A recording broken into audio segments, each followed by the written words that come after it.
We're reading verse 2, maybe verse 2 and 3,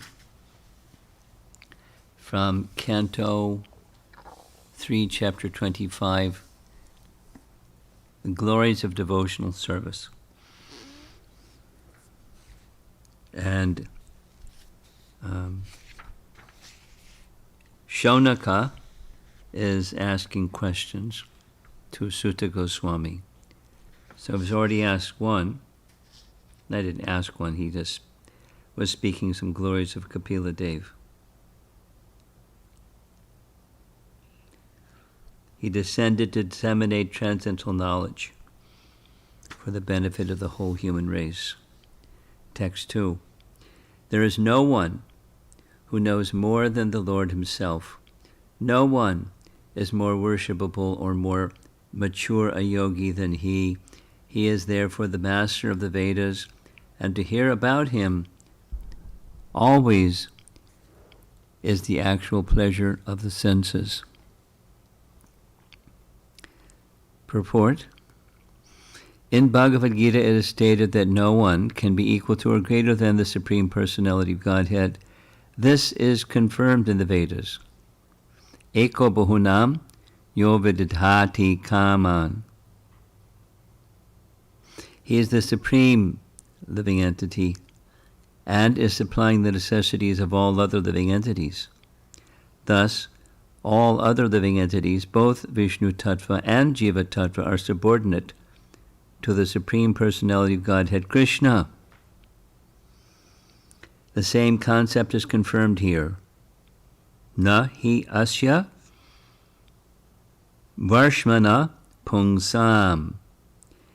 Amongst the living entities, no one can surpass the Supreme Person because no one is richer, more famous, stronger, more beautiful, wiser, and more renowned than he. These qualifications make him the Supreme Godhead, the cause of all causes. Yogis are very proud of performing wonderful feats, but no one can compare with the Supreme Personality of Godhead. Paragraph. Anyone who is associated with the Supreme Lord is accepted as a first-class yogi. Devotees may not be as powerful as the Supreme Lord, but by constant association with the Lord, they become as good as the Lord himself. Sometimes the devotees act more powerfully than the Lord. Of course, that is the Lord's concession. Paragraph. Also used here is the word varimnaha, which means the most worshipful of all yogis. To hear from Krishna is the real pleasure of the senses, therefore he is known as Govinda, for by his words, by his teachings, by his instruction, by everything connected with him, he enlivens the senses. Whatever he instructs is from the transcendental platform, and his instructions, being absolute, are non-different from him. Hearing from Krishna, or his expansion, or plenary expansion, like Kapila, is very pleasing to the senses. Bhagavad Gita can be read or heard many times, but because it gives great pleasure, the more one reads Bhagavad Gita, the more he gets the appetite to read and understand it. And each time he gets new enlightenment. That is the nature of the transcendental message. Similarly, we find that transcendental happiness in the Srimad Bhagavatam. The more we hear and chant the glories of the Lord, the more we become happy. And there's one more before Sutta replies. He says, therefore precisely describe all the activities and pastimes of the personality of Godhead who is full of self-desire. Self-desire. That's sva-chanda atma. who is full of all self-desire and who assumes all these activities by his internal potency. Purport: the word anukirtaya is very significant. Anukirtaya means to follow the description. Not to create a concocted mental description, but to follow. Shonaka Rishi requested Sutta Goswami to describe what he had actually heard from his spiritual master Shukadeva Goswami about the transcendental pastimes the Lord manifested by his internal energy. Bhagavan, the Supreme Personality of Godhead, has no material body, but he can assume any kind of body by his supreme will. That is made possible by his internal potency. Now, there are many statements being made in these two short purports about Sambandh-gyan, or truths about the personality of Godhead.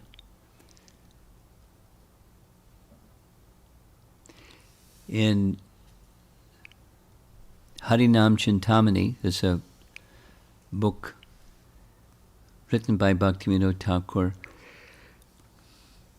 where Chaitanya Mahaprabhu and Haridas Thakur are discussing about the glories of the holy name.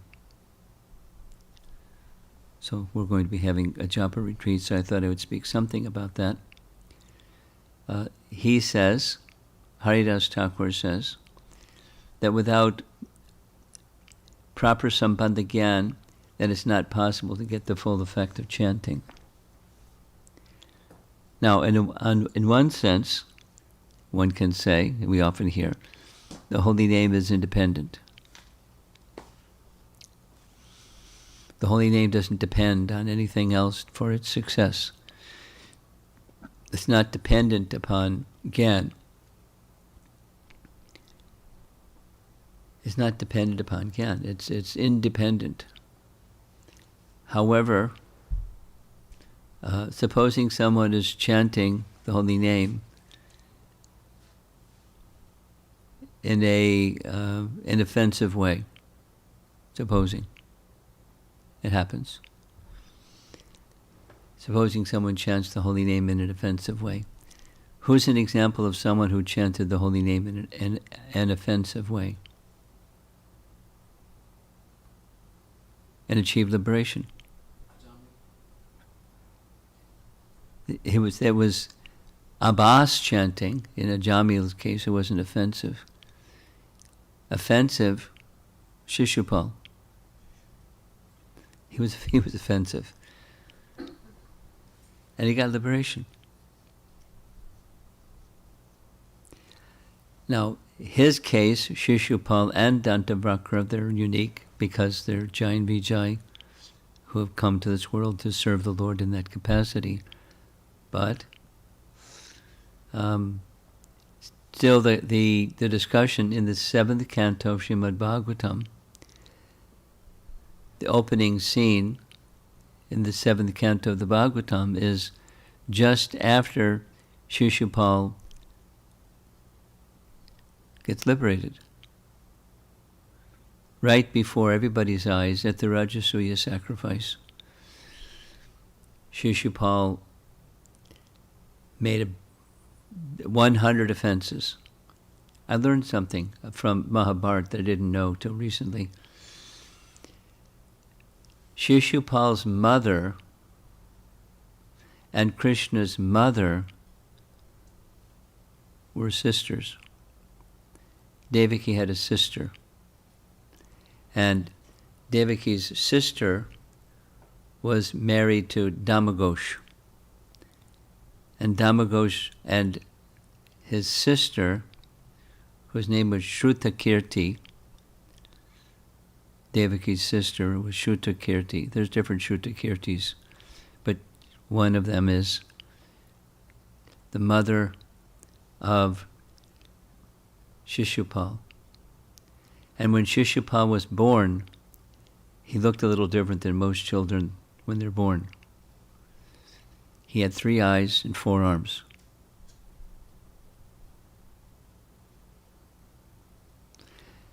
And he screamed when he was born. The detail, it doesn't say in the Mahabharata, but elsewhere it says he was screaming because he heard Krishna's name spoken, because they're cousins. And he, Shishupala, was born shortly after Krishna was born, so they were discussing that Krishna was born recently. And when they heard Krishna's name, he screamed. He didn't just cry, he screamed. There are some versions, not in Mahabharata, but he screamed for day and night for weeks. Screamed. He had it in for Krishna from the get-go. And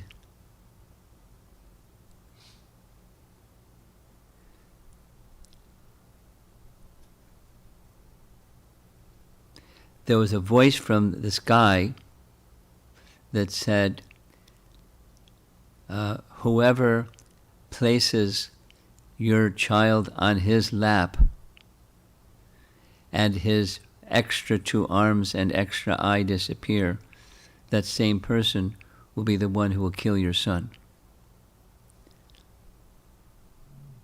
So guess who was holding Shishupala on his lap and the extra 2 arms and extra eye disappeared. So his mother appealed to Krishna. When they're just children, little children. Please promise me that you won't kill my son. But the voice said he would. So Krishna said, even if he deserves to be killed, I'll be tolerant. But if he offends 100 times, then I won't keep that same vow anymore. So that's why after 100 times of blaspheming Krishna, he lost it. He lost his head. That's from Mahabharata.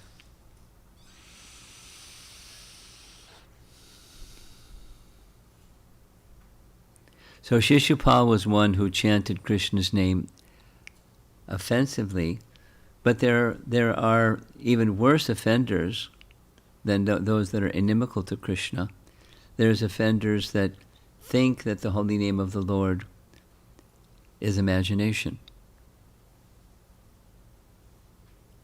I mean, there's 10 offenses. Those who they're persons who chant the holy name with the desire to merge with Krishna. I mean, now Shishupala didn't have the desire to merge with Krishna. He just disliked him badly. So that's an offense. So one needs some course correction. While the holy name stands alone, as the holy name purified Shishupala, that's what is said in Canto 7, Chapter 1. Anyone who chants Krishna's name gets great benefit. They get purification. Even the Shishupala kind of chanting. Or it mentions also the Kamsa kind of chanting. In fact, Narada Muni says, because he's the one that's answering this question, Narada Muni says that the intensity of concentration upon Krishna's name may be even greater, or is even greater, when there is enmity and fear. Because fear, you fix on the thing that you're afraid of, whatever that thing is. The example is given of an insect that's hiding from a wasp out of fear of being, harmed by the wasp. He's in a hole, and then by meditating upon the wasp in fear, the living entity that little insect becomes transformed.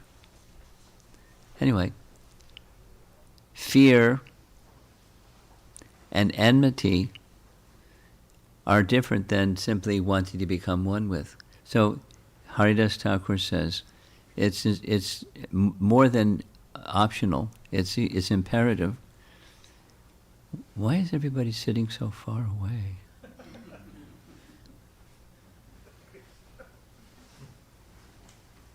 So that you can get up and answer your phone if you have to? I see. Okay. I'm sorry I asked. I should have known.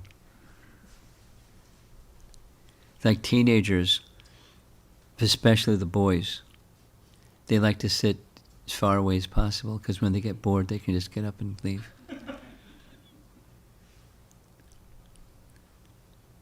I've learned that lesson.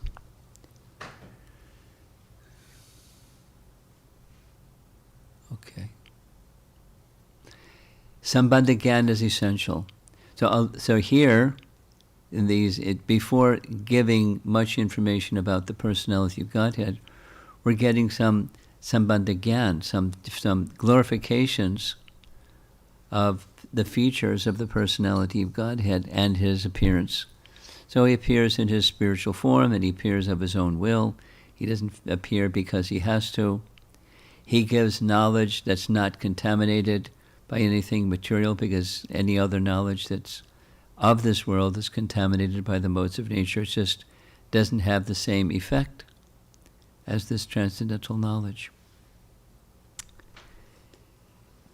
What's the benefit of transcendental knowledge? The benefit of transcendental knowledge, just like Bhagavad Gita, knowledge of the Absolute.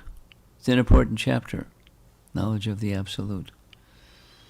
But the knowledge of the Absolute delivered in such a way it is meant by the speaker, Krishna, to deliver a person to the shelter of Krishna in devotion. Because otherwise transcendental knowledge is incomplete.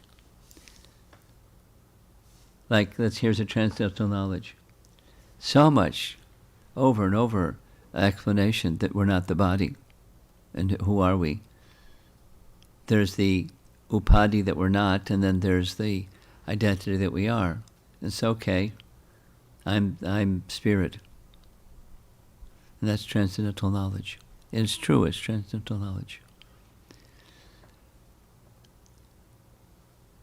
Then what? It's incomplete. Because supposing one has transcendental knowledge, at least conceptual transcendental knowledge, how are you supposed to live your life? How are you supposed to conduct your activities with the understanding that I'm spirit, soul, not the body? Because the activities are done with the body. So what to do?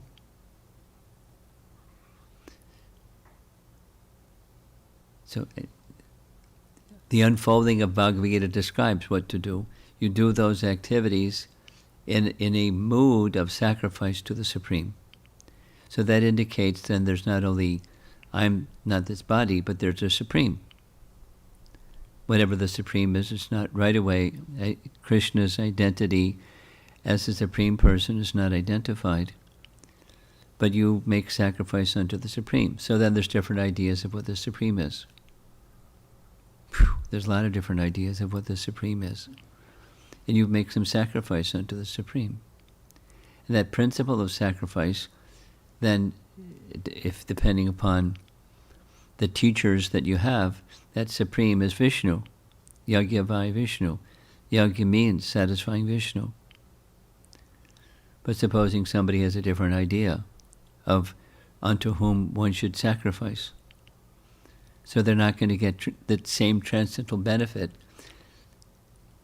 as the initial one of understanding you're not the body. So the practical application part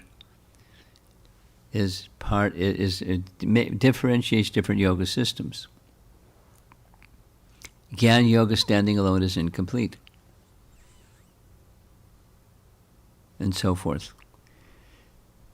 All I'm saying here is that bhakti is independent, and knowledge and work, karma yoga, and knowledge are dependent. They get their strength from bhakti, not the other way around. Bhakti doesn't require, bhakti and the holy name doesn't require gyan. Well, wait a minute. How can we, if we, Haridas Thakur says, he's got to be right, so how do you put the two together? Without proper Sambandh-gyan, we will not get the full effect of chanting. Shishupala didn't get the full effect of chanting. Because what's the full effect of chanting? It's awakening our mood of devotion. That's why Shaunaka wants to hear the activities of the personality of God, at Kapila and others, and that's going to, continue with the rest of the Bhagavatam, because hearing the activities of the personality of Godhead attracts one to him, and attraction to him, then he's the supreme, and I want to serve him. He's great. He's, as is mentioned here, he has all opulences in full. So we serve the great. It's natural. That somebody may be belligerent and say, I'm not going to serve the great. They're going to serve something else that's great besides Krishna, because that's the living entity. We serve yad yad acharati shreshtas. All living entities serve the superior. It's just the way things are. It's the way things are because we're naturally meant for service to Krishna. So if we don't serve Krishna, we're going to serve someone or something else that we think is great.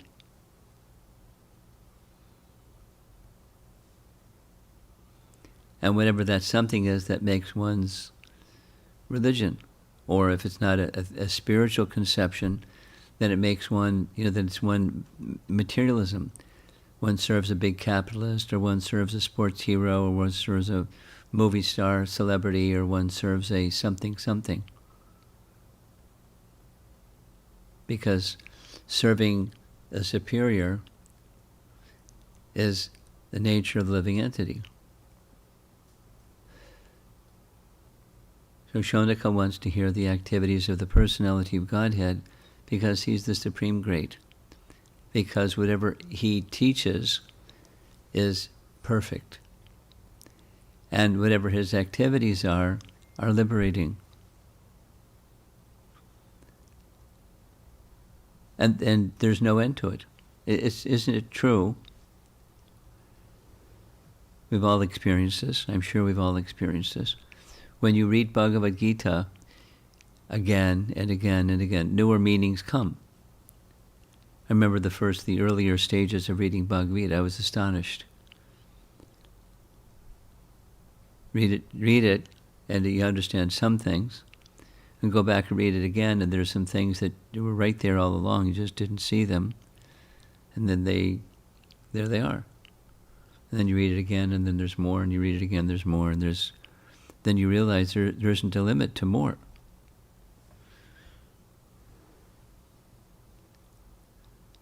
And that's Bhagavad Gita. And that's the introductory text. And then go further with Bhagavatam, etc. There was a sentence here I wanted to see if somebody could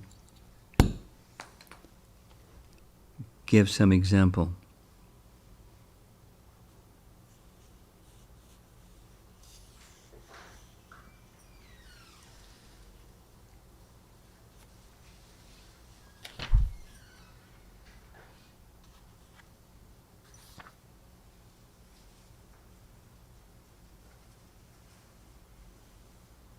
Yeah.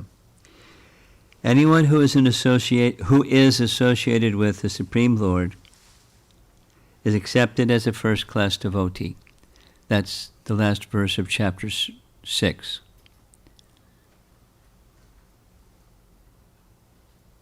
Samayukta tamo mataha, uttama form of yoga is the Bhakti yogi. Devotees may not be as powerful as the Supreme Lord, but by conscious association with the Lord, they become as good as the Lord himself. That's something that I was appreciating in reading the later chapters of 10th canto. The sons of Krishna were as powerful as Krishna. How's that possible? Because they're living entities. They're not Vishnu Tattva. But nonetheless, they were, it's said repeatedly, they were as powerful as Krishna. They couldn't be defeated. They were as powerful as Krishna. Just because they're nice stories. Samba, what was the situation where Samba was arrested? Who knows the pastime? Samba was one of Krishna's sons. He was the son of Jambavati. He was arrested. Who arrested him? Duryodhana. What was the circumstance? I believe it's Duryodhana's daughter. Duryodhana's daughter. Her name was Lakshmana. And it was her Swayamvar. And Samba wanted to marry her. And she wasn't really especially inclined to marry him, so he kidnapped her. And Duryodhana, chased after him. Samba fought furiously, and he was captured. The commentary says this was an arrangement of the Lord's own internal potency so that the rest of the pastime could unfold. Balaram could come and do what Balaram did. And then Samba was not only released, but married. What's another one? Usha and Aniruddha. Aniruddha was Vishnu Tattva form. And he was a big battle. Who was the battle with? The 10,000 armed worshipper of Lord Shiva, the father of Usha.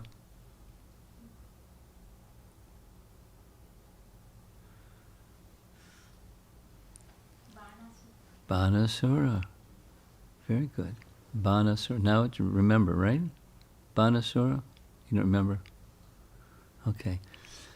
Banasura had 1,000 arms. He was given this benediction by Lord Shiva. He was a great devotee of Lord Shiva. He used those 1,000 arms to play musical instruments while Lord Shiva would dance. And he was really good. And so Lord Shiva gave him a benediction. What would you like? He said, I'd like you to guard my city. It's like engaging him as in his service. Banasura was puffed up. Some time passed. Banasura said, I can't find any equal to engage in fighting. I have these 1,000 arms that are gifted by you, but I can't use them. They're itching for fight. And I went to the lower regions of the universe, and I challenged the elephants that are holding up the universe, and they all ran in fear. And so the only person I think who's a suitable person for me to engage in battle with is you. And Lord Shiva didn't like that remark. He said, the day will come, you'll see, well, you'll meet your match. He was very happy.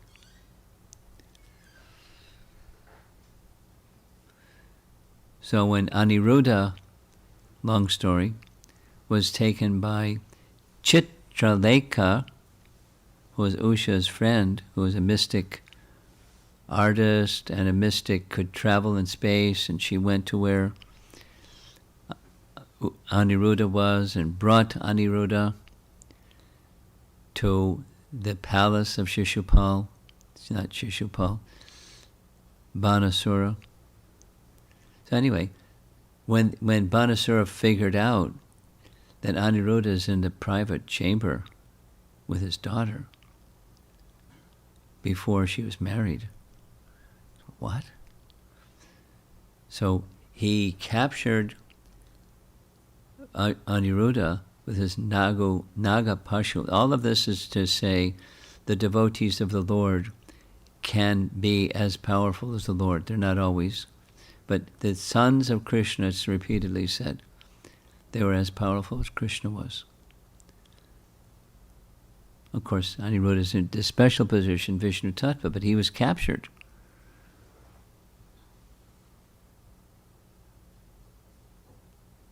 Then Krishna came and he got released. But it was for a pastime purpose. So, but the devotees, as required for service to Krishna, they can, by Krishna's endowing them or investing them with powers, can do very wonderful things. In other words, Shaktivesh avatars, although living entities, are not as powerful as the Supreme Lord, they can manifest the powers of the Supreme Lord. Of course, as fully as he displays or invests his powers in them. Now let's hear, this is the question I was going to ask. So this is listen, because I'm going to give some examples. Sometimes the devotees act more powerfully than the Lord. Of course, that is the Lord's concession. So what are some examples where devotees of the Lord acted more powerfully than the Lord?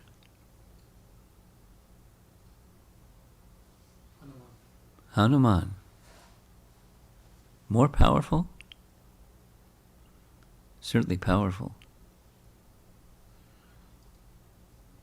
But he rescued, no? Huh? Lakshmana, he rescued Lakshmana, he brought Sanjeevani, he killed half of the Yeah. army. Well, okay. I mean, what he did was superhuman. I mean super Vanara. Beyond what the other Vanaras could do. But he would probably revolt to hear someone say he exhibited something more powerful than Ram. He was carrying out the will of Ram and therefore did something very powerful, which is the previous sentence. But sometimes the devotees exhibit powers that even seem to surpass the powers of the Lord. Some example. Amrish Maharaj. Huh? Amrish Maharaj. Ambarish Maharaj. Say something. Because Devashamuni was there and Lord said, I cannot help you to save from my Sudarshan Chakra. Why? Because he wanted to keep devotees' words. Because he always says, I will protect you. It's a more, he was devoted too much to the Krishna actually. No, wait a minute. Lord Vishnu says to Durvasa, I cannot help you. And my question was why he cannot help him.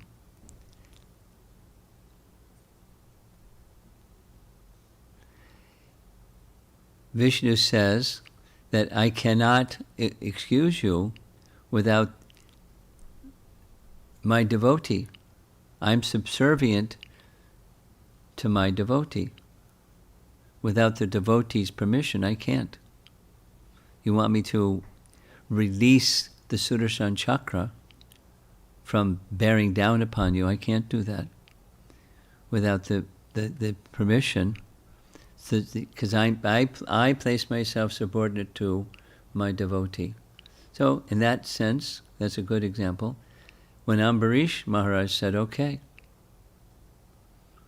then it was possible. But Vishnu said, I'm subordinate to my devotee. So that could expand to all kinds of things. What's another example? Well, that's a very good example. Ambarish. Someone online saying Mother Yashoda. Okay, somebody online can't say. Somebody in the room can say. In what way was Mother Yashoda more powerful than Krishna? She was able to bind him to the Say loud enough so everybody in the back can hear. She was able to bind him to the mortar. Can you say more than that? How is it that she exhibited power greater than Krishna? Sometimes Krishna was afraid of his mother. He exhibited fear. He was afraid of his mother. That doesn't mean he was... So he's showing his position as subordinate to her because he was afraid of her. He was afraid of the stick in her hand. She threw the stick away. Her love bound him. Huh? Her love bound him. Yes. Here's a detail, because it's going to come up soon, Kartik month. This is Vishwanath Chakravarti Thakur. When she tried to bind him, Krishna exhibited potencies whereby she couldn't bind him. Icha Shakti and Satya Sankalpa Shakti. He didn't want, and so she couldn't. He was exhibiting superiority. But then he exhibited inferiority because he withdrew those potencies and exhibited another one, according to Vishwanath Chakravarti Thakur. He does his pastimes through the agency of his potencies. So his Kripa Shakti was exhibited. And on the basis of his Kripa Shakti, she could then bind him. And that way she was greater than him because he was accepting her love and subordinated himself to her love, like Maharaj in a different way.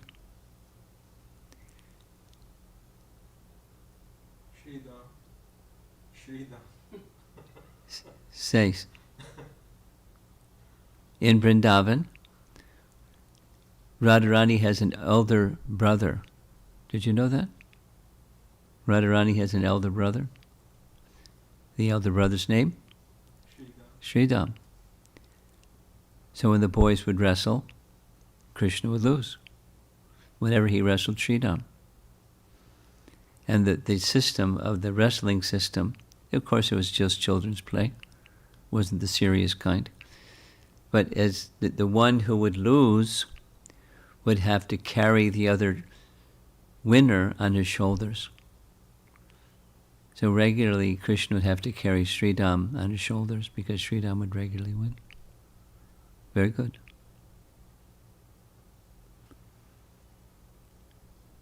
Someone else online said Bhima killing Jarasandha. Bhima killing Jarasandha.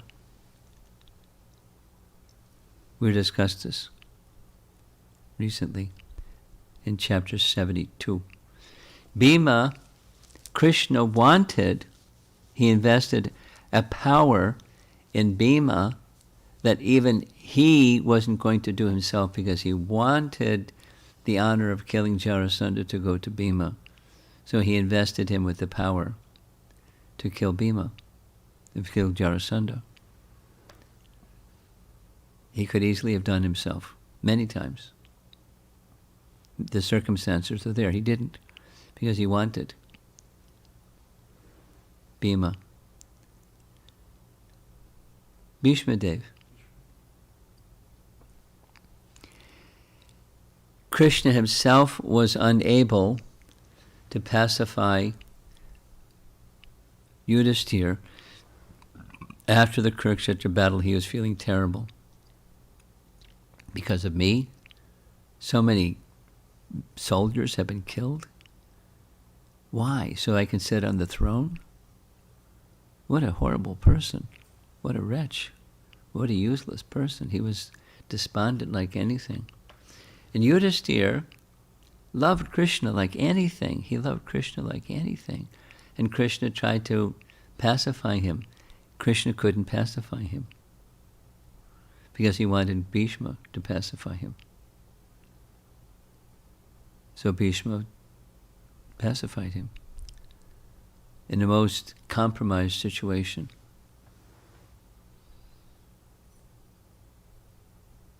Anyway, so there are circumstances, although the power to become greater than Krishna comes from Krishna.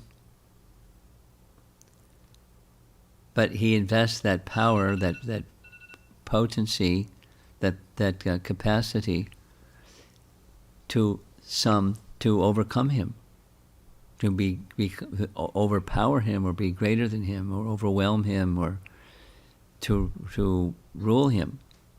He's ruled by the love of the Brijbasis, not just Mother Yashoda. He's ruled by the love of the Brijbasis because their love for him is so great. He subordinates himself to their love. And then he does things because it's their desire.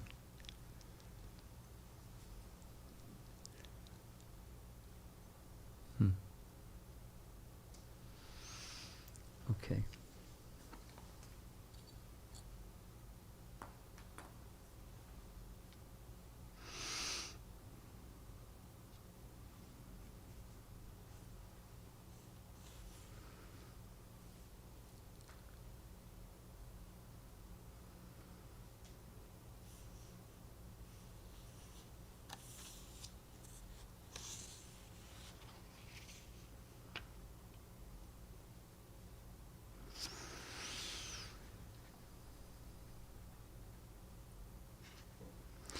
Prabhupada is, along with the messages of Bhagavad Gita become revealed newer and newer truths, he takes that same understanding and saying the happiness one feels by contact with Krishna, there's newer and ever increasing happiness.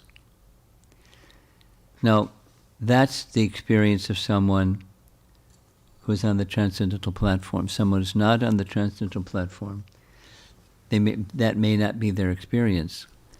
They learn things, but to say that it brings happiness or a transcendental happiness, that's for persons who are very elevated. And that transcendental happiness may not look to outsiders like happiness. A nice example, a very well-known and often repeated example, is the Brahmana who was reading Bhagavad Gita in Sri Rangam and crying. And Lord Chaitanya would see him as he would go back and forth to offer his obeisances and dance before Lord Ranganath.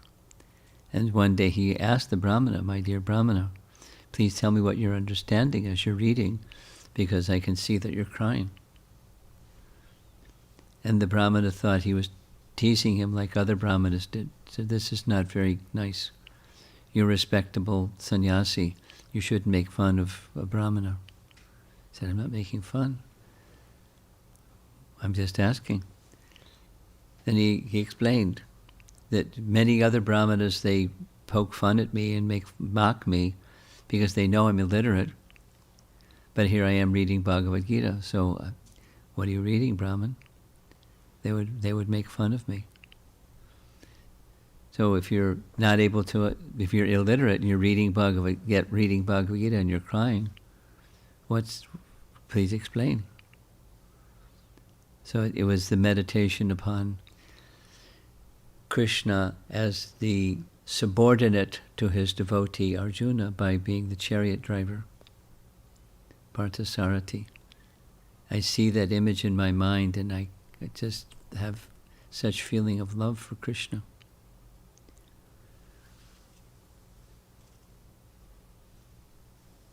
That he subordinates himself to become the chariot driver of his own devotee, the servant of his own devotee. He likes. taking the position of subordination to his devotees. The devotees don't like having Krishna take the subordinate position, but they accept and they understand that's what Krishna likes. Now, these are very elevated personalities, elevated souls. Let's go back to who was Kapila Deva. Let's see who would like to, let's see if we can come up with 5 or 6 things about Lord Kapila Deva. In the category of avatars, what can we say about Kapila Deva? Huh? Shaktivesh avatar. Very good. That means he's a jiva, but empowered by the personality of Godhead. And what else can we say about Lord Kapila Deva?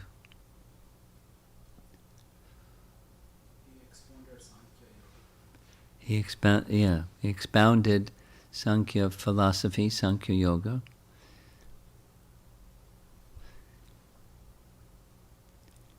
We discussed this a little bit yesterday. What's the connection between this title of this chapter is The Glories of Devotional Service. So what's the connection between Kapila Deva's Sankhya philosophy or Sankhya Yoga and Bhakti Yoga? How do they connect? Did he teach Sankhya Yoga or did he teach Bhakti Yoga? What's the deal? What's the connection? How does it work?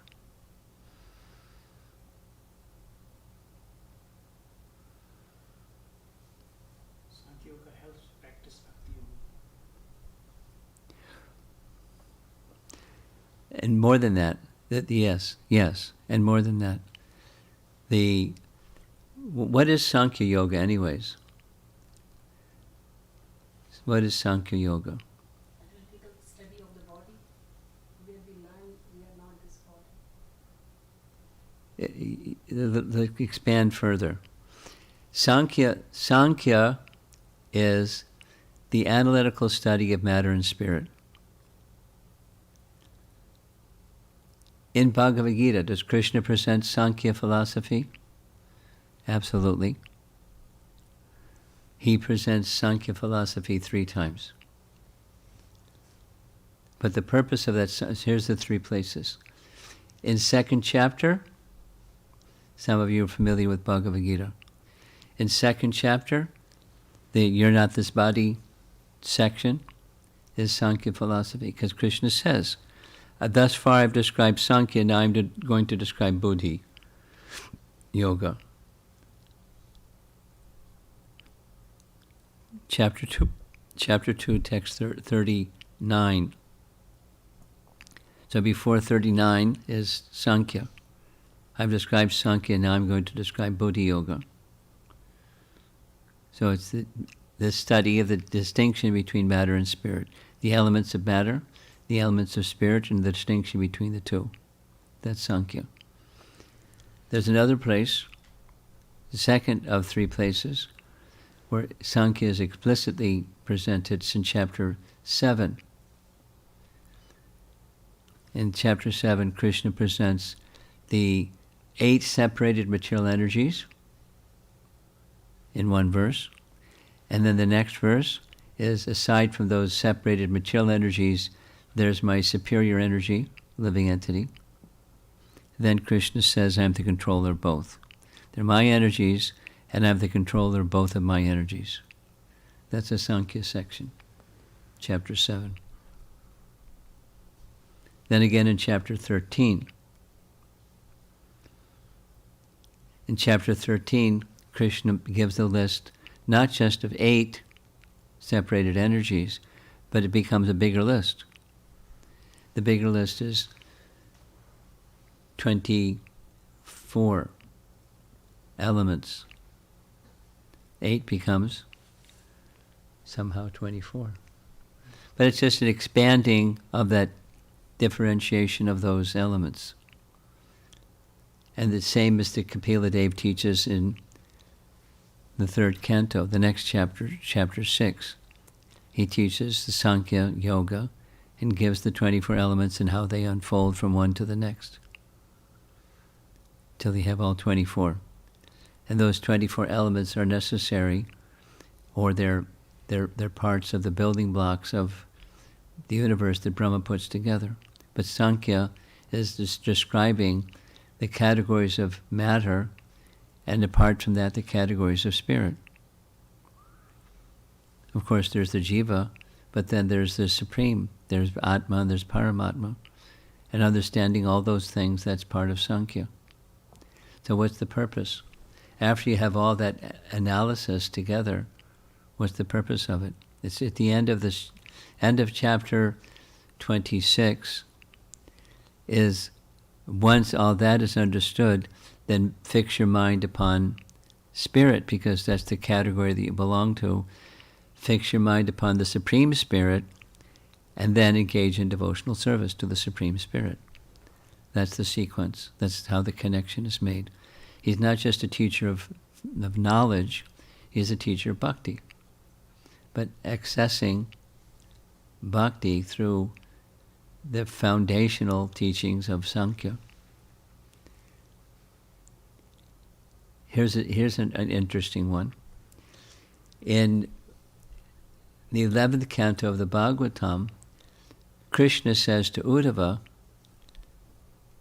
there are great rishis and sages that describe this Sankhya in so many different ways. Some say it's 8, some say it's 24, some say it's 9, some say it's 13, some say it's this. And Krishna says, they're all right. Not everyone says anything is all right, but based upon statements of Scripture, then there may be a different model of looking at the same thing. And they're all right. Krishna confirms to Uddhava, they're all right. The Sankhya in principle, so Kapila Deva expounds Sankhya philosophy, and in that Sankhya philosophy he's teaching matter and spirit. And then meditation on spirit, and then engaging in full service to the Supreme Spirit. It's the same as what the meditation process, the dhyan yoga, leads to bhakti. Once you meditate on spirit and you become proficient at that, and that means detached from matter and immersed in spirit, then what? Depends. But if one has the association of bhakti or bhaktas, then one engages in service on the platform of I'm not this body to the Supreme Soul in his spiritual form. So your spiritual form, his spiritual form. In fact, that's how the previous chapter 24 ends. The previous chapter ends with Kardama Muni, the father of Kapila Deva, getting permission and blessings from his son, the personality of Godhead, Kapila, to return to the forest, engage in this process of meditation, because this is Satya Yuga, that's what you do in Satya Yuga, meditation, jayate. And his consciousness, his mind, his everything became completely absorbed in the personality of Godhead. He saw the form of the Supreme Lord within himself and within all living entities, and he saw himself, his spiritual form. And same thing, in his spiritual form, then he was engaged in service to the Supreme. Now, he was already doing that before he went back to the forest, because Kapila Deva was his son. But he was showing by example the Yuga Dharma and his capacity to perform it perfectly, flawlessly.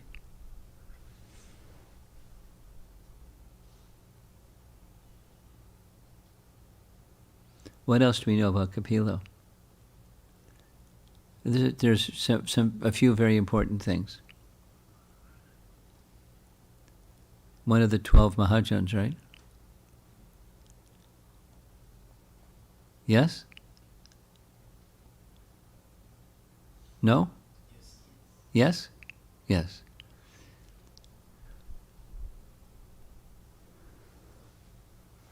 I'm looking for audience participation and you're not really helping me.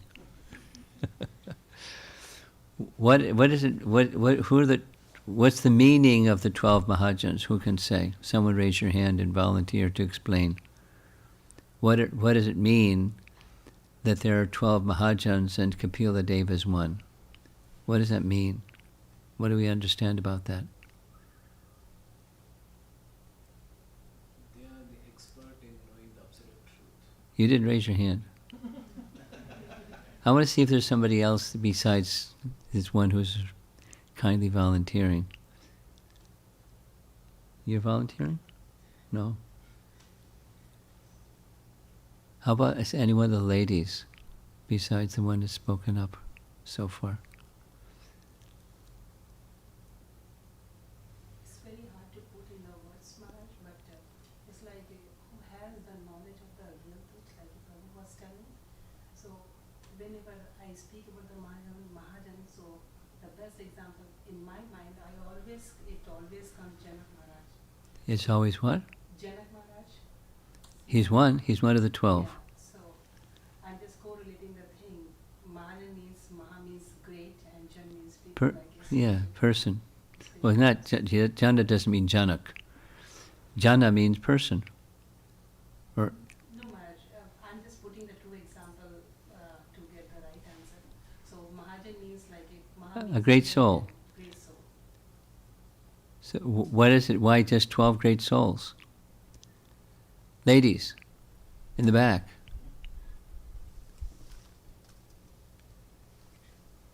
No idea. No idea?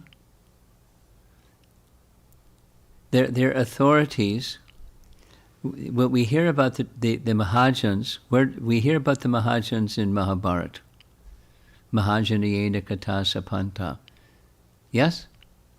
What's that in reference to? It's reference to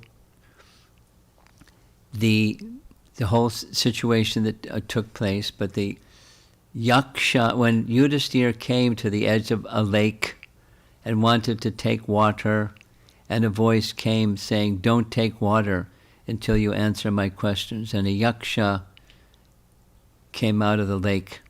That was his father, Yamaraj, who's one of the Mahajans. And so many questions were asked of Yudhishthira, and he gave the right answers for each question.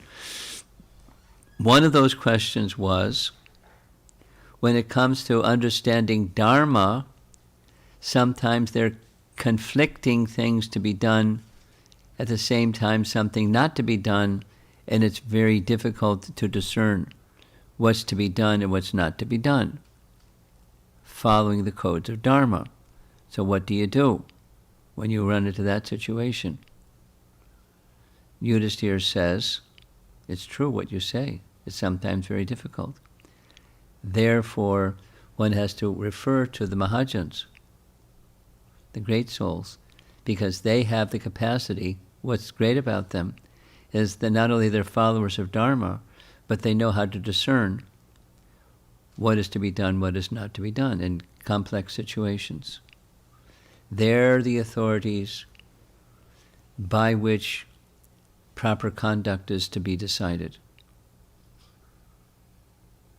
And Kapila Deva is in that list of 12 Mahajans. The list of 12 Mahajans comes in Srimad Bhagavatam, Canto 6, spoken by one of the Mahajans, spoken by Yamaraj to his followers when his followers are confused.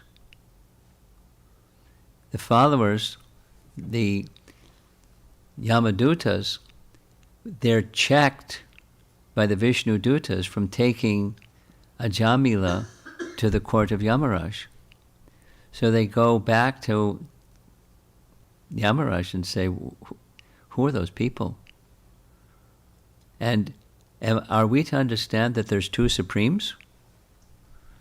Because we thought you were the supreme. Because who stops death? But they stopped us. So if there's two supremes, then you can have a conflict. You can't have two supremes. So who's supreme? Please explain if you think we're qualified. That was their question. Nice question. And in the course of his very eloquent answer, one of the things he says that these things can be discerned by Mahajans. And he gives the list. 12. And he's at the last. Kapila Deva is one of the great authorities of all the history of mankind. Great authorities.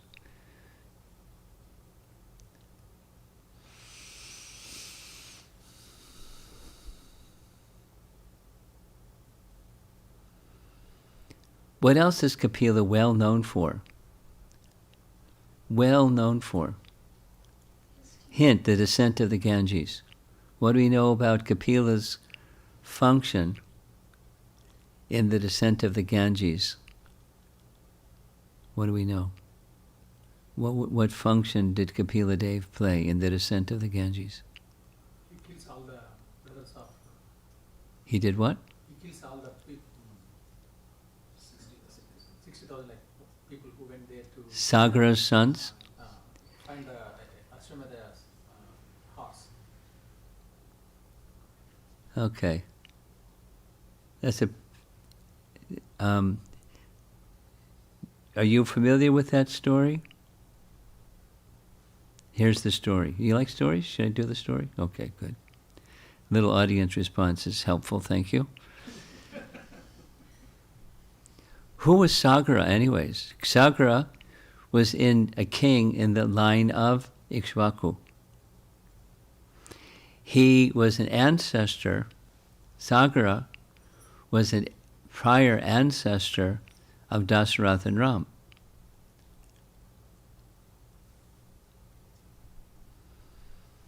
Sagara, anyway, so Sagara was going to do a sacrifice, Ashvamedha Yagya, a horse sacrifice. And Indra got really nervous. He's done so many Ashvamedha Yagyas. Maybe he has this idea of taking over my position. It's the king of heaven. So what did he do? He took away the horse that was to be used or engaged in the sacrifice. And he took that horse to the bottom regions of the universe. In the bottom regions of the universe, Kapila is there. At least at that time he was there, engaged in meditation. Dhyayate is that's what he did. Satya Yuga. Then it's Satya Yuga, because Ramchandra appeared in Treta Yuga, but before Treta Yuga, Satya Yuga, and that's when Sagara was around. So the Brahmin said, you got to find a horse, because if you don't find the horse, then it's going to be a big problem for you. You have to find the horse. We have to complete this sacrifice. We started it. We got this far. You have to find the horse. So he sent his 60,000 sons looking for the horse in all directions. They couldn't find. They came back and said, our dear father, we can't find the horse. He said, you got to find the horse. The sages said, you got to find the horse. Go everywhere. Dig up the oceans. So they went down, down, down, down, down, down, down, and found there's the horse. And they saw someone seated by where the horse was. They thought he's the thief. But it was Kapila. Now this is an important detail. He didn't burn them, but the sin of trying to harm Kapila, their bodies instantly burst into flames. Our acharyas are really clear about this. He didn't cinder them, not like Muchukunda. They burst into flames, from the sin of trying to harm Kapila Dev. So the horse was still there, and there's a pile of ashes. And his sons didn't come back.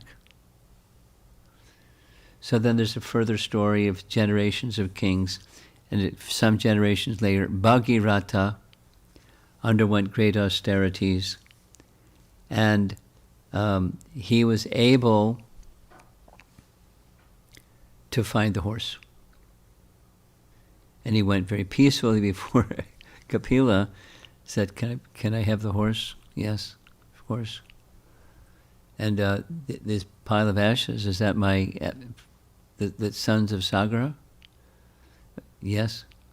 What can be done to deliver the souls of those sons of Sagara that got burnt to ashes? So you have, with the water of the Ganges cleanses the ashes pile, then their souls will be delivered. So Bhagirata did a number of things, and the Ganges descended. And when the Ganges descended, the souls of the sons of Sagar were delivered. And the Ganges had come, there's a whole detailed description of how it descends from the Vamana's putting his foot through the covering of the universe, descends to Dhruvaloka, from Dhruvaloka to the Saptarishi planets, from the Saptarishi planets to the heavenly planets, and then down. And so many details. So that's an important function. We don't hear too much about Kapila other than his teachings to Devahuti, and then this particular episode where he's at the bottom of the universe, meditating.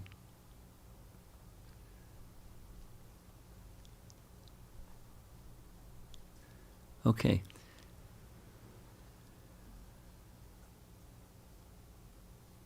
I think that's it for this evening. You haven't been a really lively audience, I'll tell you.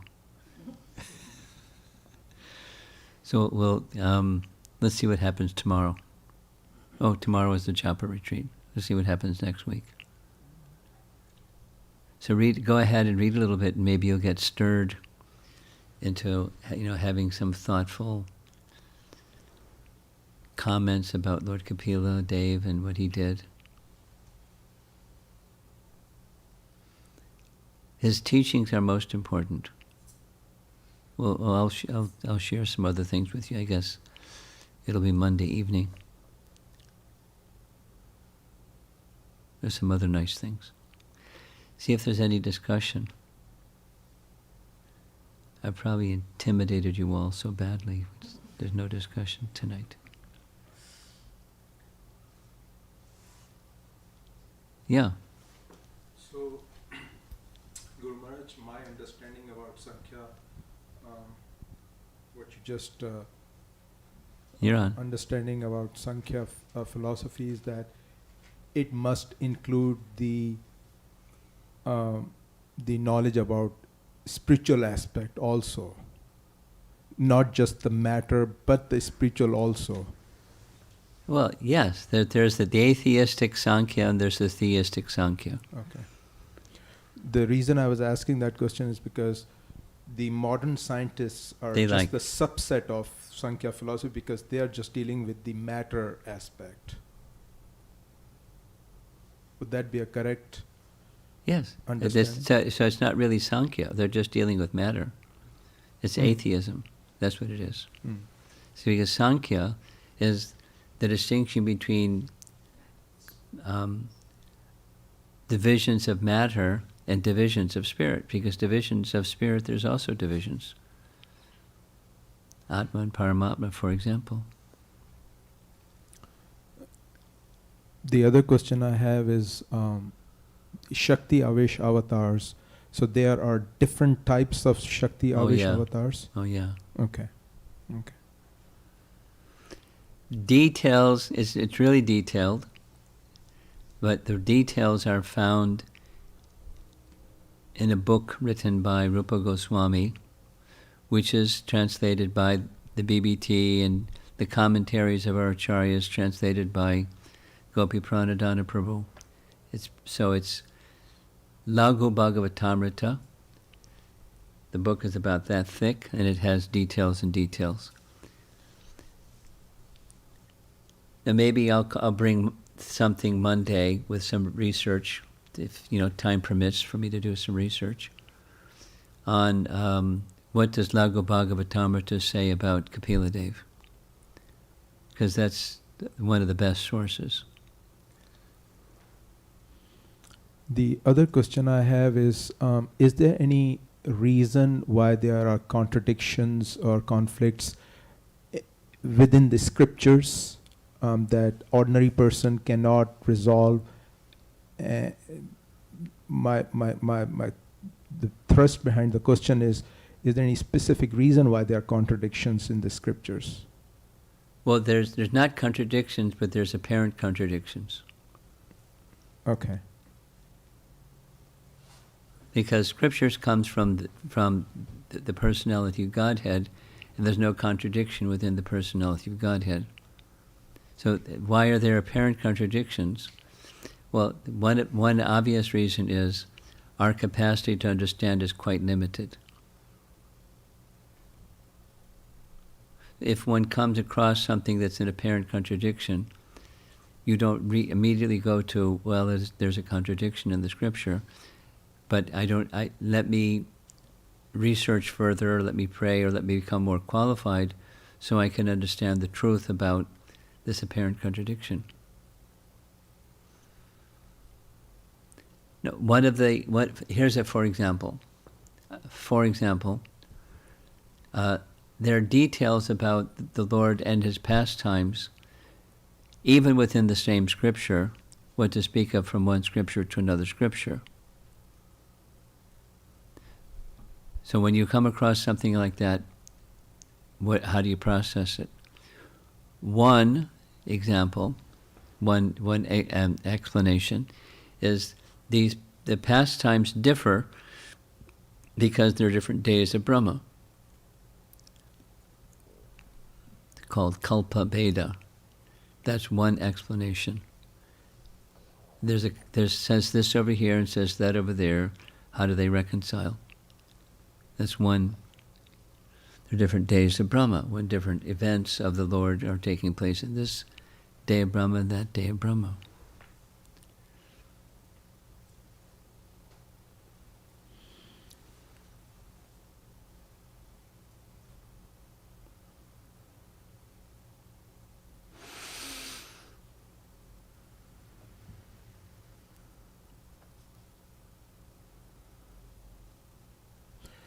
When you have something specific in mind? Yeah, when I asked this question, I had something specific in my mind.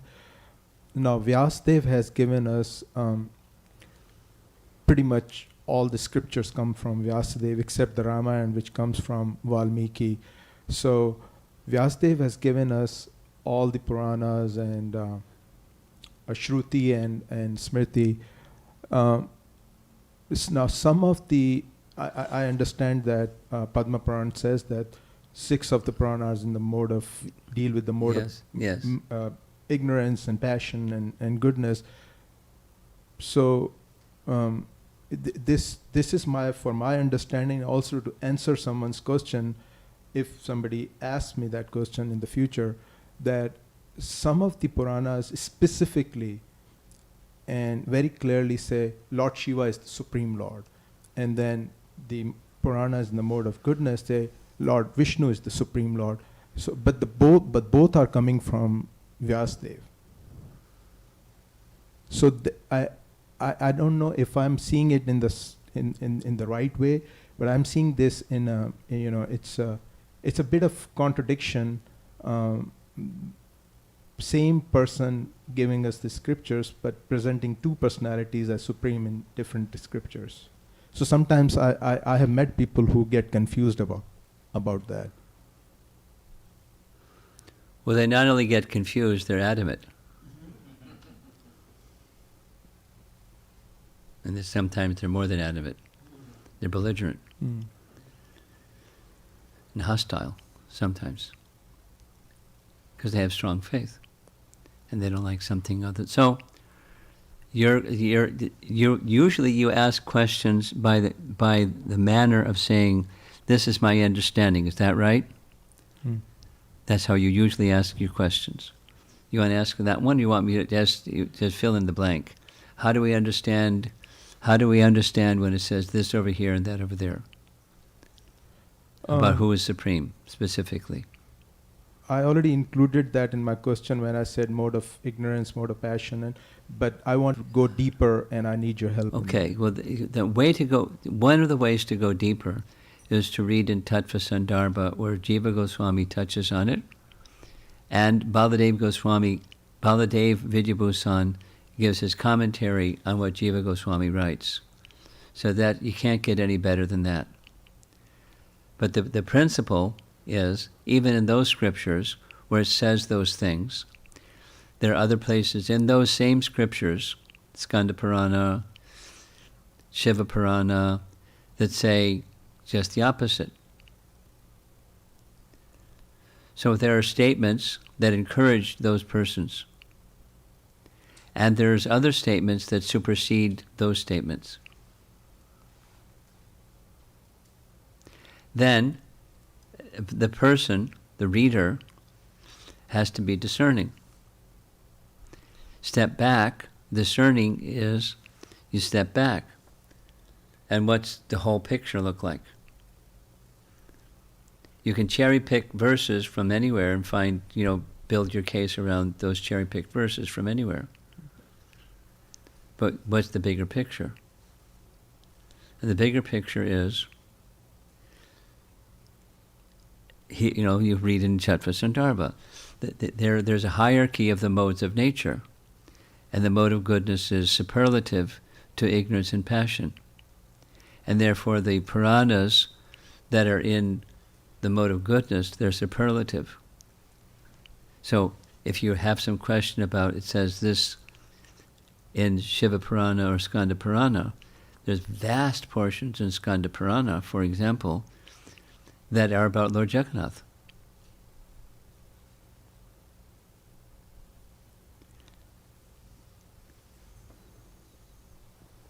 And the worship of Lord Jagannath.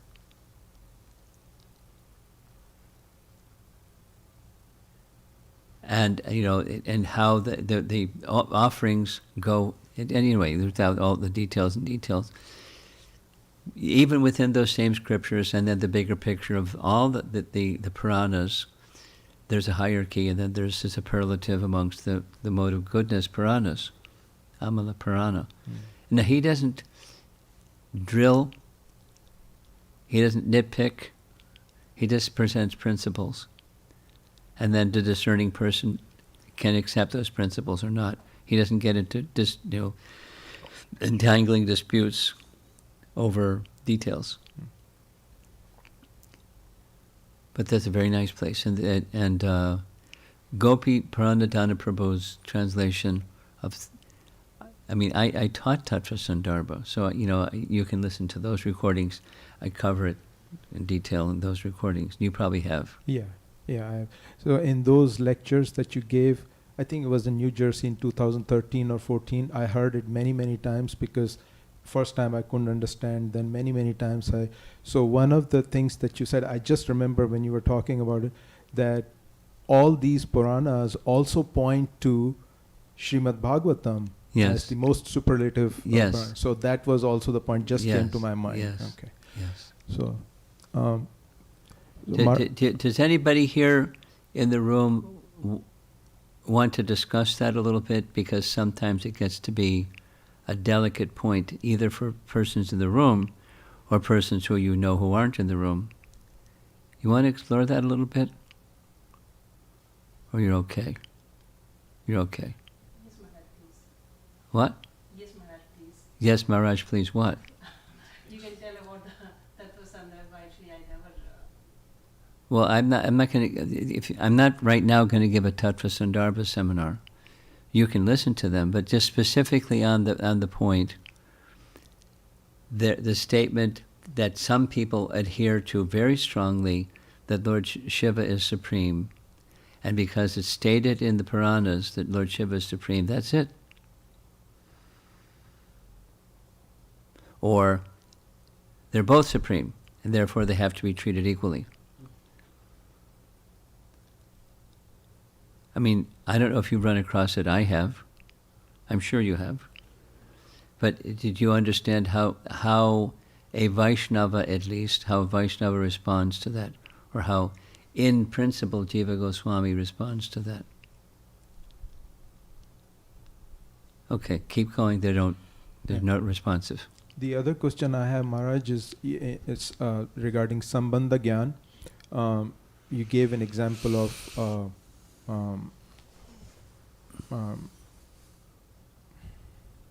our Namacharya Haridas Thakur, that he says that without Sambandh-gyan, you cannot access the full potency of the Supreme Name. Yes.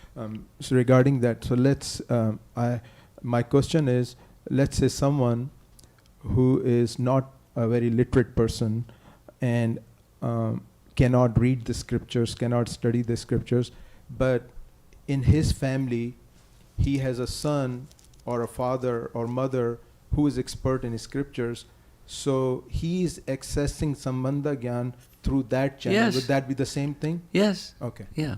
It's not, you have to be a well-read person. In principle, Sambandh-gyan is needed. And the source of that is either the scripture or one who's immersed in the scripture or conversant in the scripture. You have to have an understanding of what's what. If you're going to make the connection, a complete connection with the Supreme. What's the Supreme anyway? Because otherwise people have an idea of what's the Supreme, and it's not necessarily what the Supreme is. This is going on. Okay, thanks. Anybody else?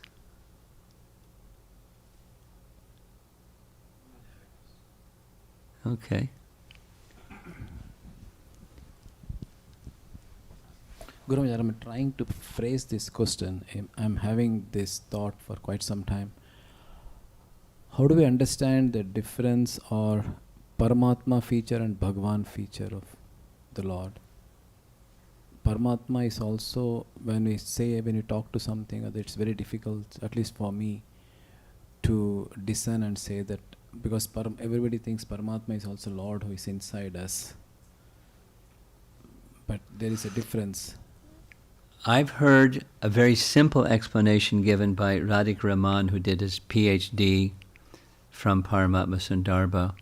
And the language he uses is really, for me, it's really simple. It's a suppressed. It's not Bhagavan in full. Vishnu is Krishna. Krishna is Vishnu. They're the same. However, the features that Paramatma displays are less than full. And the function of Vishnu is specific to creation, the cosmic manifestation and the affairs of the cosmic manifestation. There's no Paramatma feature in Goloka or in Vaikuntha. It's an expansion. It's not like there's living entities in the spiritual world in Vaikuntha or Goloka and there's Paramatma in their heart. Okay. Paramatma is specific, or the Vishnu forms are specific for the affairs of the material world. To make arrangements for living entities that are rebellious. These two main functions, Upadrashta and Anumanta. And then there's subcategories of those two things. And that's the Paramatma feature does that. One can say, go the other direction, Krishna does that. But he does that through his Vishnu feature or expansion. That's Paramatma.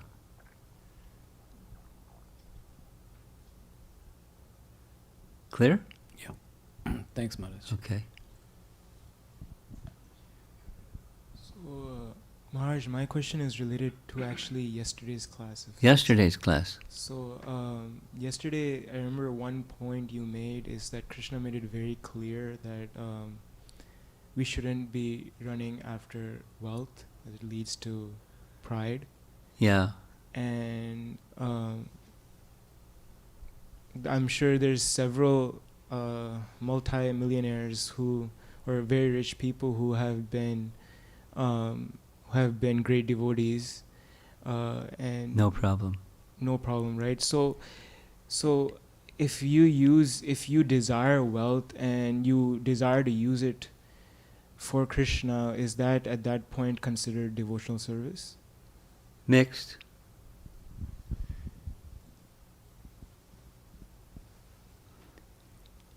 There's a very nice teaching I like. It makes it very clear in relation to Sudama Brahman. Sudama Brahman was very poor. And our acharyas explain there are some who are very poor because they like being very poor. They have an aversion.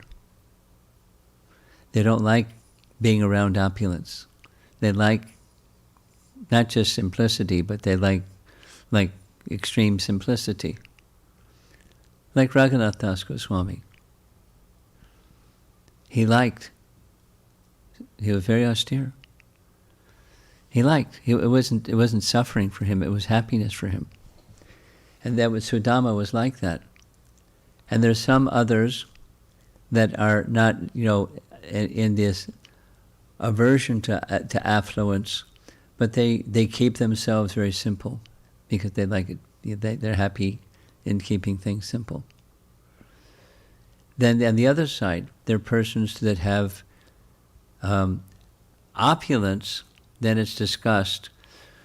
What Krishna gave enormous opulence to those who have no attraction for it.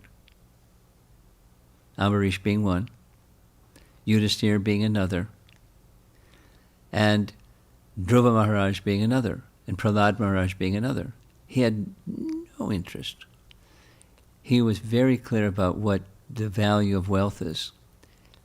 I saw it. My father, he had everything. In a flash, it was gone. No thanks. And what did it do to him? It corrupted him. Now, your question was wishing to have wealth so that it can be used in Krishna's service. You heard what my answer was. I'll say it again. Because there was somebody not asking exactly that question, but isn't it okay to want to have wealth so you could spread Krishna consciousness or attract people to Krishna consciousness, because people aren't attracted to somebody who's poor. They're attracted to somebody who's wealthy. So to help attract people to... But when people become attracted to wealth because somebody's wealthy, they're attracted to wealth. They're not attracted to bhakti.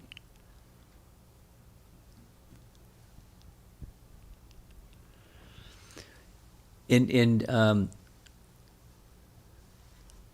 bhakti yoga clubs at campuses, it's kind of changed a little bit, but there was a period of time when there was a lot of students coming, and there was a rule. If you're going to be part of this bhakti yoga club, you really have to do well in school.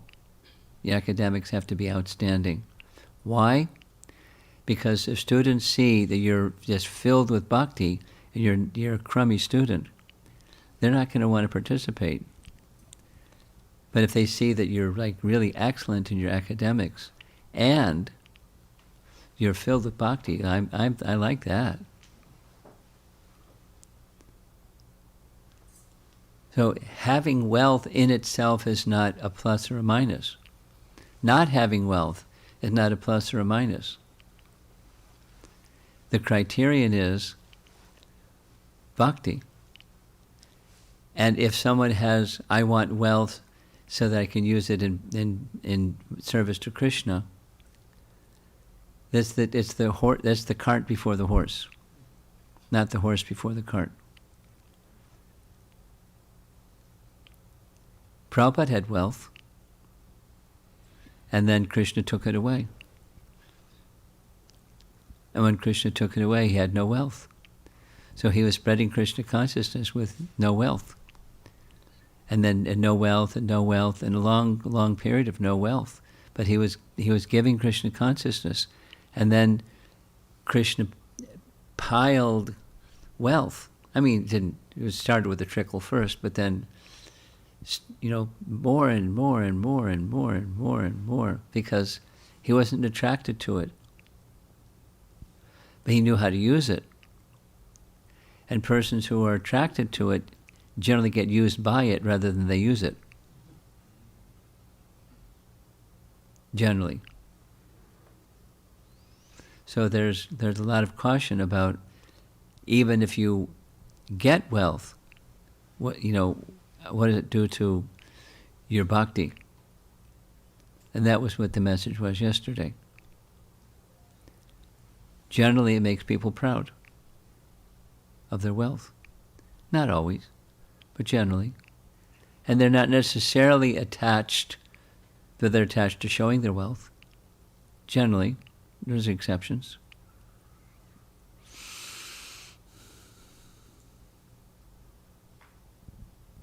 One more thing, Maharaj. So I apologize for not speaking up, but Not what? Not speaking up when you asked, but would you mind going back and explaining the Shiva point? When people talk about that Shiva is mentioned to be the superior one in the Puranas, how to reply to that? I didn't catch it. Could you say it again clearer? So previously you were talking about this evening. Yeah, right now you're talking about how Shiva many times is mentioned as equal to or greater than. Not many times, some places. In some places mentioned. So how would you respond to people who talk about that? How you respond depends upon the person you're speaking to.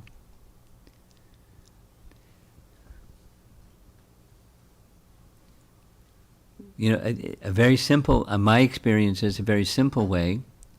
Depends on how adamant and more intense the person is. But if they have that upbringing and that's what they've heard, and so they accept because that's what their upbringing and that's what they've heard. So the picture can be given. These statements are found within the Puranas, and there are divisions, 3 primary divisions within the Puranas, according to the modes of nature. And in those Puranas that speak the way that you just say, which, that's your upbringing and the way that you view things, because that's what you've heard, go more deeply into those texts, and you will find in those texts a large number of glorifications of Vishnu as supreme. In the same text, it says Shiva is supreme. There's a number of references in those same texts. Then you compare those texts to others, and then there's the tamasic, rajasic, and sattvic texts. And we understand from Bhagavad Gita the mode of goodness is best. Urdvam gachanti sattvasta majete tishtanti rajasa adho gachanti tamasa. The mode of goodness is the best. And I don't get an argument back. No, mode of ignorance is best. Mode of goodness is best. And in the mode of goodness texts, it's very clear Vishnu is supreme. And you look at the big picture of all 3, and they all speak of Vishnu as supreme. They all speak. Vishnu is supreme. although there may be references for the purpose. Why is it there? To encourage those that have that mode of nature influence. It's for those people. The purpose is to help them elevate through the modes, from that mode to the next mode to the mode of goodness. That's the purpose. Why is it there? That's the purpose. And then this other, depending upon the person, all of them, they point to the Srimad Bhagavatam as superlative. And the Srimad Bhagavatam is very clear. So, when you hear something at a lower court, and then there's the appeal court, and then there's the Supreme Court. The Bhagavatam is the Supreme Court. The conclusions of the Supreme Court, they're final. So this is how we understand why these statements are there, and how do you process them. The purpose of the Vedas is elevation. The purpose is not thrashing somebody that's got a wrong conception. So the purpose of an exchange is not to win a debate, or pin them to the mat and have them say, "Uncle, I surrender." We don't want to humiliate people. That's not how you bring them to bhakti. So, depends upon the person how to answer, but that's a simple one. How are the Vedas structured? There's Shrutis and there's Smritis. And the Smritis, a major part of the Puranas. In the Puranas, there's 3 main divisions. Those statements are from those divisions. Like that.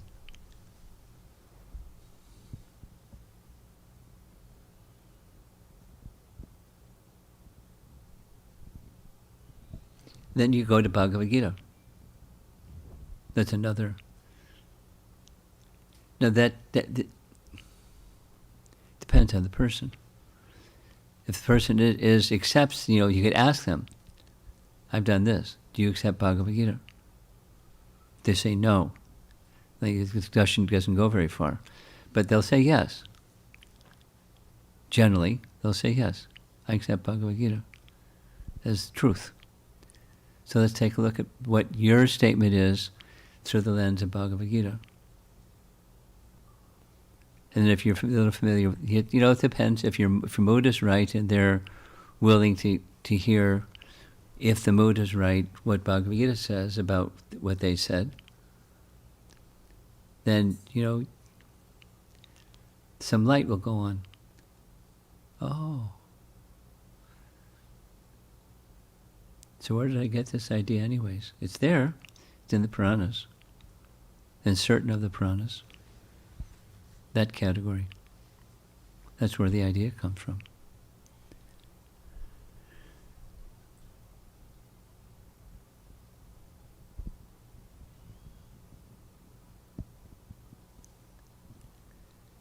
And here's another.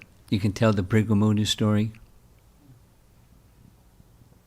You can ask them, you know the Brighamunu story? Do you know? There were sages and they were discussing who is supreme amongst the 3. They designated Brigu. You assess and you report back to us and we'll accept what your conclusion is. So Brigu made offense to this one, that one, and the other one. And his conclusion was Vishnu is supreme. Now you know that story? Yeah, because it was. If you find it in Krishna book, it's very clear. Chapter 88, I think, something like that. Krishna book. Then it's very pleasant story. Very palatable.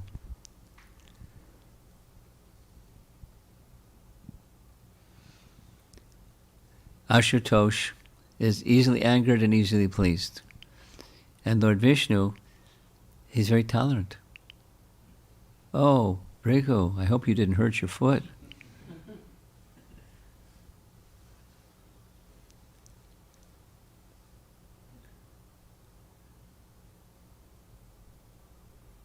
Anything at the ladies' size? Last chance.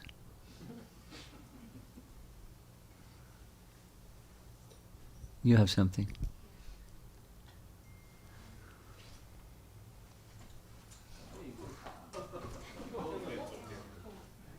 Foot went to sleep. Go ahead.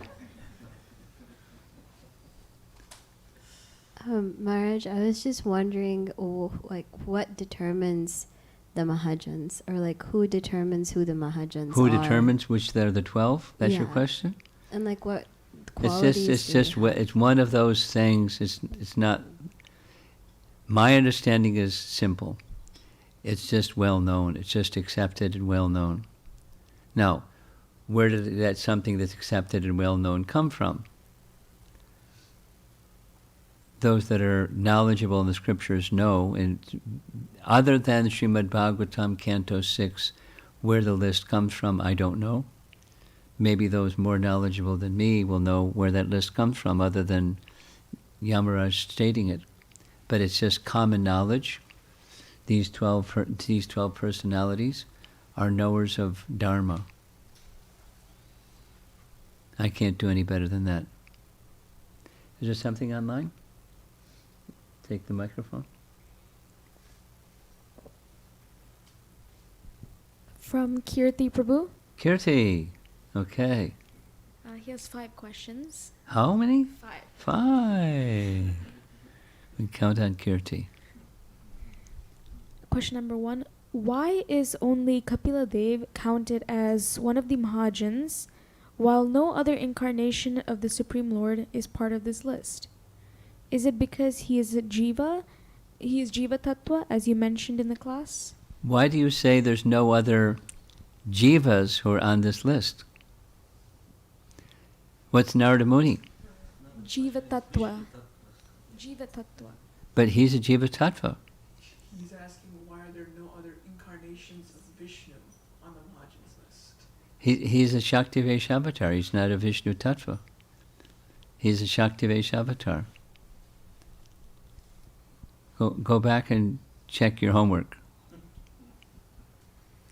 He's not Vishnu Tattva. He's Jiva Tattva.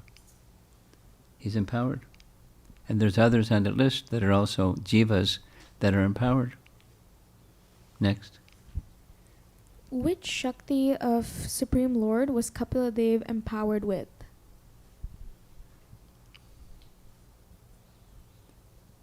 My understanding is he's empowered with Gyan Shakti, but I'll check. Monday evening. Check in with us Monday evening. Because I'll do my homework with the Laghu Bhagavatamrita. But before then, you can go look it up. You look it up, Kirti, and send me the answer from Laghu Bhagavatamrita. Thank you. What does self-desire mean in Self-desire. In verse 3.25? It means he doesn't need anything outside of himself to fulfill his desires. That's what it means. It's like Atmarama, that's just another way of saying self-desire. Everything is fulfilled within himself. He doesn't need anything outside of himself for fulfillment.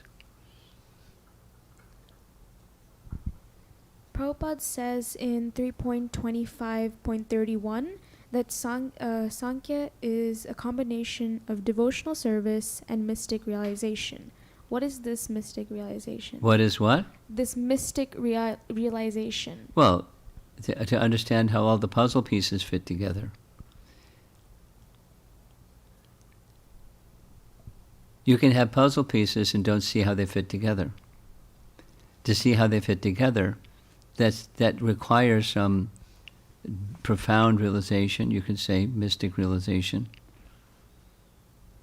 That's the meaning. It's my understanding of that meaning. There's probably others.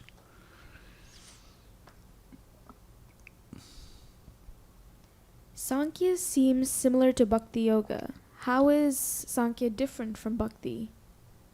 We discussed that. Anything else? Oh, Kirti. There's only one person. Okay. You have something more? Yeah, Maharaj, Do we have time for another question? I have time for another question. You're making up for a silent majority over there in that wing of the home. Maharaj, my question is in relation to what Murli Manohar Prabhu asked earlier, Bhagavan and Paramatma. And so couple of months ago, we had a visitor here who's part of the advisory, Shastric Advisory Council, ISKCON. Yeah. I can mention his name, but he was giving a Bhagavatam class, and a very astonishing thing that came to me, at least to my understanding, was that my previous understanding was that Bhagavan, as from Srimad Bhagavatam 1-11, that Bhagavan, Paramatma, and Brahman, all three aspects exist. But when he was speaking about this particular verse, and he mentioned in a way that we perceive Bhagavan in three different ways. Actually, only Bhagavan exists, but we perceive in him in three different ways. So that's where my confusion was. My earlier understanding was that Bhagavan, Paramatma, and Brahman, all three exist. But then he says that we perceive him, that he is only one. And then his stress was on this word, advayam, advayam. And that's in this verse, and non-dual. Prabhupada translates this as non-dual, means Bhagavan is one, but he's perceived in three different ways. So I want to be a little clear about that. It's no problem.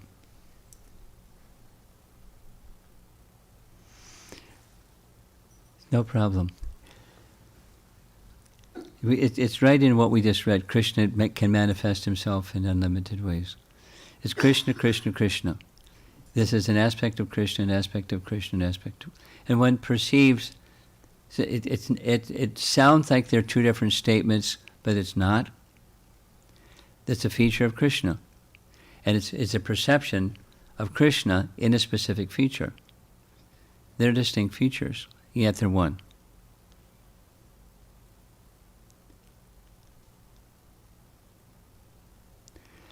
You know, the absolute truth is one, perceived in different features.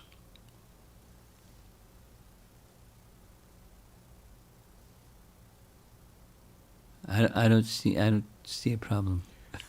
The way I am processing it in my mind is that he exists in three different features, not just that we perceive him. But he exists in three different features, and we perceive him according. Just like last night.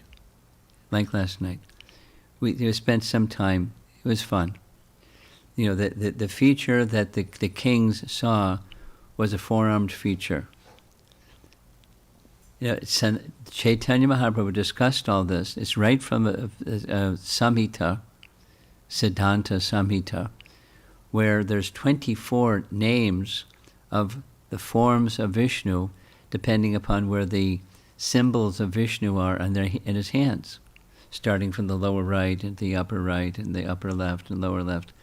And the combination is 24. And there's names for each one. So he's Krishna, showing that feature. And there's 24 of them, not just one, Paramatma. So is that a Bhagavan feature? It's four arms. Or is it a Vishnu feature? It's a Bhagavan feature with four arms. And he's exhibiting not the same fullness of Krishna in Vrindavan, but it's the same Krishna as in Vrindavan, showing four arms with symbols of Vishnu in specific positions. So is it a different form, or is it just a perception? You can say it either way. It's not a problem. I understand what you're saying. He exists in three features, or he's perceived in three features, although he's one entity. It's saying the same thing. Then you could go further. The Bhagavan feature has different manifestations, not just Bhagavan, but so many. Ramadi Murti Shukala Niyamena Tishtan. How many? As many as there are waves in the river. It's Bhagavan. Now what about Paramatma? So the list of incarnations, the Vishnu forms, are found in that same Canto 1, Chapter 3. They're incarnations. They're Krishna. Vishnu is Krishna. Krishna is Vishnu. And they're the same. And they're different too. And one sees that feature according to, one perceives according to one's capacity or one's regard. And he shows that feature according to one's regard. Okay, now it makes sense. Okay, so now, so logically I was able to understand it, but technically I was having problem with that. And so what you said, so if according to my modes or my capacity, what I see, and Lord presents himself in that way. So he exists and he also is perceived both at the same time. They're both at the same. Both at the same time. Okay. Canto 3, Chapter 7, I think it's verse 11, says what I just said. Canto 3, Chapter 7, I think it's verse 11, but you can search in that area. Okay. That the Lord shows that form according to how we have regard for him. Okay. It's yayatamam prapadyante. Yes. But it's one supreme, not multiple supremes. Mm-hmm. And he shows that feature according to our regard for him. Okay. Now I understand. Yeah. So there are different features, and he shows that feature according to our regard for him. Mm-hmm. And there are different features. Yes. It's a different way of viewing the same thing, to say this or to say that. There's one supreme entity. Okay. Anything else online? Kirti, come on. Okay. Srila Prabhupada ki jai.